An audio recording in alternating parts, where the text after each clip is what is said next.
What's up, everybody?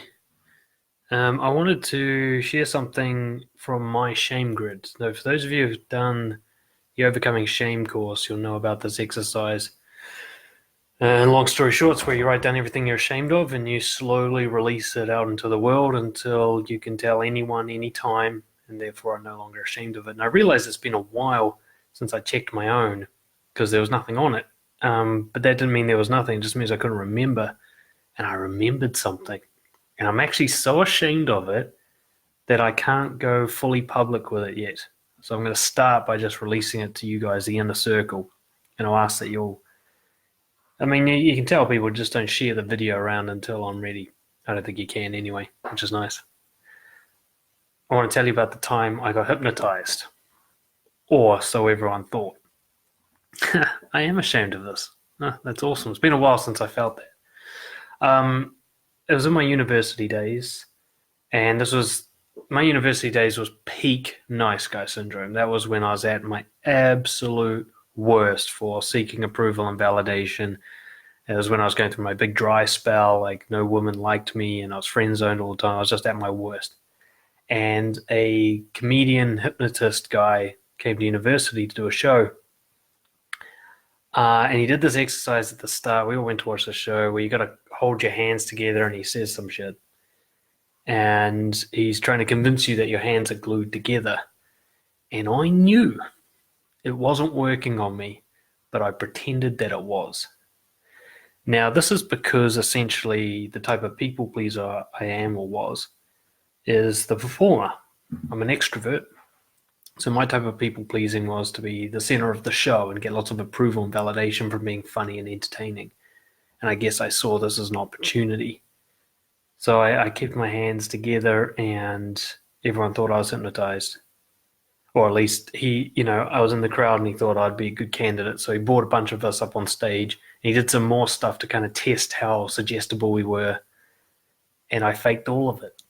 Really. I was a really good actor. I should have pursued a career in acting. At least everyone thought it was real. And so eventually I was down to like the final six or whatever that the actual show was about. I won't go through everything that happened. At one point, I was singing Shania Twain. Another point, I was getting outraged when he stamped on a shoe because I was supposed to think it was a puppy that he killed. And I'd fall asleep and I'd tell all these jokes and stories and do all this crazy stuff. And the whole time, I was not at all hypnotized.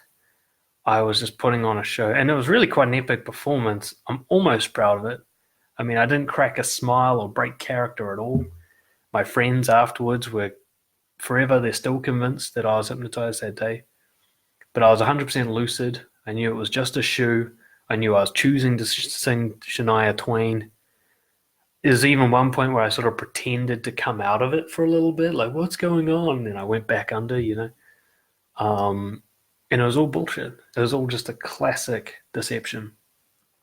And the reason I was prompted to remember this, I didn't even remember it, was I saw something by Darren Brown, the famous stage magician hypnotist. And he talked about how in his shows he could never really tell who's fully under and who's just pretending, because apparently it happens quite a lot. There's kind of a spectrum from people who are genuinely hypnotized through to the kind of performers or people who play along.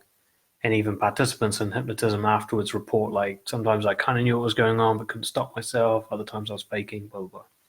But I was 100% faking the whole time. It didn't work on me at all. And I want to just share that, guys, with you guys, just to release my own shame about it. But also to show you, how bad it got for me.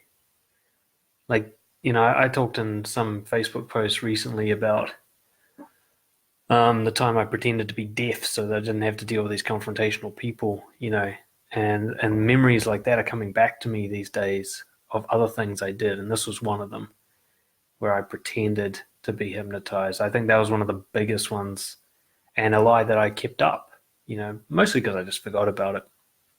But then the times I did remember it, I didn't have the balls to tell the people who knew about it that it was faked. Good friends of mine who I'm friends with to this day, and will build up to telling. This is the first step towards it.